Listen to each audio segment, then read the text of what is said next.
Hello, everyone. Welcome back. So, I did a thing. I tried to make agoyin sauce and agoyin beans. If you want to know how that went, then please do stick around.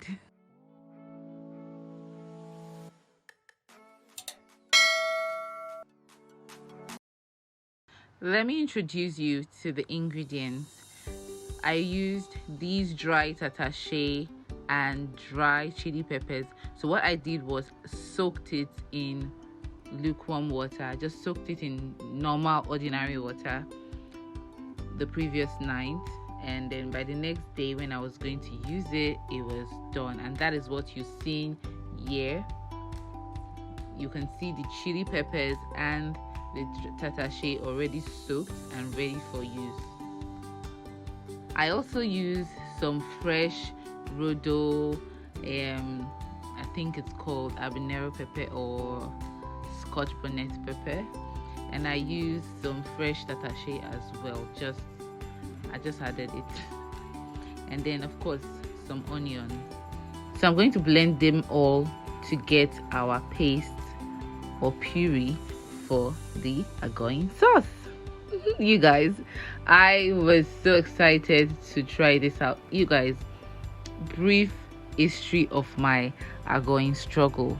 I'm sure I'm not the only one on this table. Like, a lot of us in different households have tried to make this staple street food agoyin sauce, and a lot of us also, like, let's say 99% of us have absolutely failed at getting that typical agoyin sauce taste.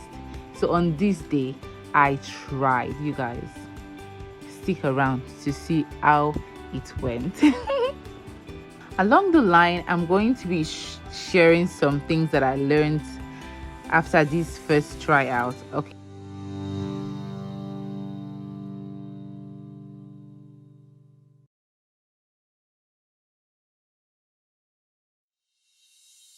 All right, so now let's cook our beans. I just added in the freshly washed beans, and I'm going to do a step that I learned from Fantastic Favor. All right, so I got this tip from her, whereby to prevent yourself from getting bloated or gassing too much after eating beans, she said to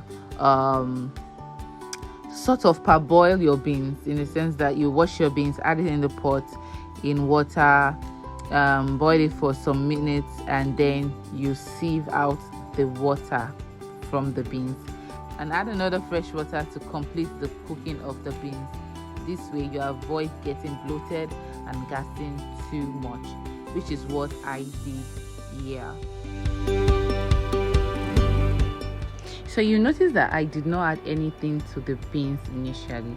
So after boiling again for another 10 minutes, I'm now going to open it and check it.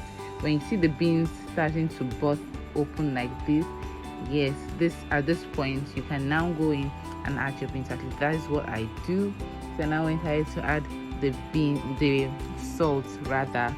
So I added my salt and I added something else. Guys, I learned that adding sugar gives it that signature agoyin beans taste.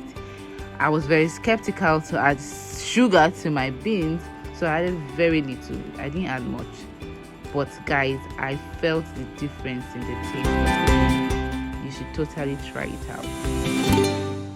So while the beans is cooking, let us get into the agoyin sauce preparation.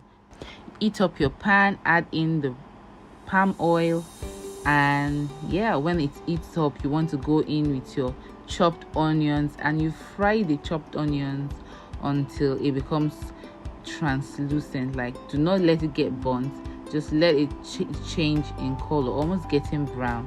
At that point, you can now add in your pepper paste. So while frying this sauce, you want to keep stirring, because to achieve the agoyin taste, you need to fry and fry and fry till this bright red color changes to a darker color. So you keep on stirring while frying so that your sauce does not get burnt. Now while the sauce is frying, let's check back on our beans. As you can see, the beans looks perfectly cooked, but I think it kind of looks dry. I don't know. So I went in and added some water again. You cook your beans to your preference. Some don't even like the beans to be mushy or too soft, so just play around with the texture, check it, and make sure you cook to your desired texture.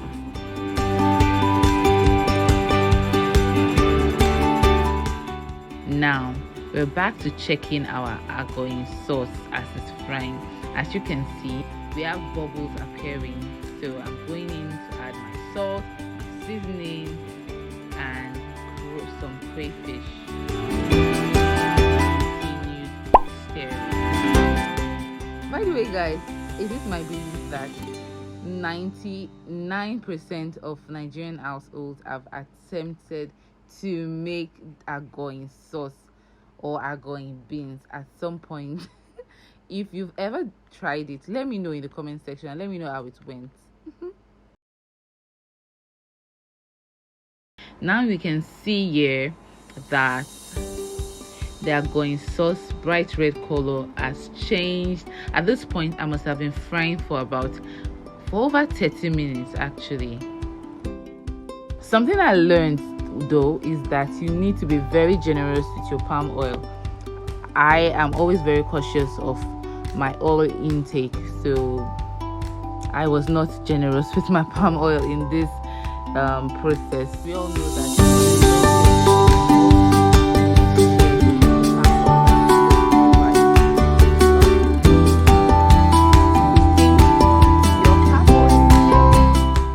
now let's get serving. Y'all, you just have to spread out that beans.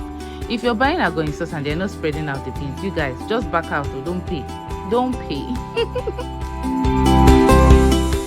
So yeah, you spread out the beans, then you add in the king of the show, the agoyin sauce. And of course, you know how when you buy agoyin sauce, agoyin beans, you just have to buy some orishi on top. Some will pair it with more, some will even buy egg on top. But you know that star centerpiece, which is the ejakika, that is something that is missing in this recipe. But there's also something else that is missing. If you guys know what it is that's missing on this plate, let me know in the comment section. And of course, you do know that we have to pair it with some agege bread, but in this case, just manage my unsliced fruit bread, and of course a chilled sachet water to go with it.